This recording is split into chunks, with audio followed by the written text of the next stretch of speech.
Mgawanyiko wa Wakenya katika misingi ya kisiasa na kikabila umekuwa ukishuhudiwa humu nchini mara kwa mara, na mgawanyiko huo ukithiri zaidi wakati uchaguzi mkuu unapokaribia.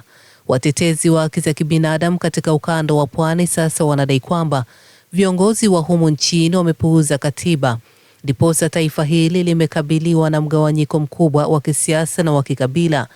Mtetezi wa haki za kibinadamu kutoka shirika la Muhuri, Francis Auma, anasema hali hiyo imelifanya taifa kupoteza mwelekeo, huku viongozi walio mamlakani wakidhihirisha ubinafsi wao hadharani.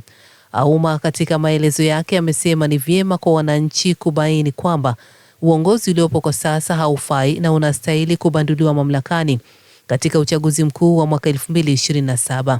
Wakati hayo yakijiri, kiongozi wa kijamii eneo la Changamwe, kaunti ya Mombasa, Geoffrey Aluda, amesema suluhu la kuondoa mamlakani uongozi duni ambao umeshuhudiwa katika taifa hili kwa muda mrefu ni wananchi wajitokeze katika uchaguzi mkuu wa mwaka ujao na kuwatuma nyumbani viongozi watepetevu. Aluda amesema ni sharti wananchi wafahamu kwamba wana uwezo mkubwa wa kubadilisha uongozi wa taifa hili kupitia kura zao.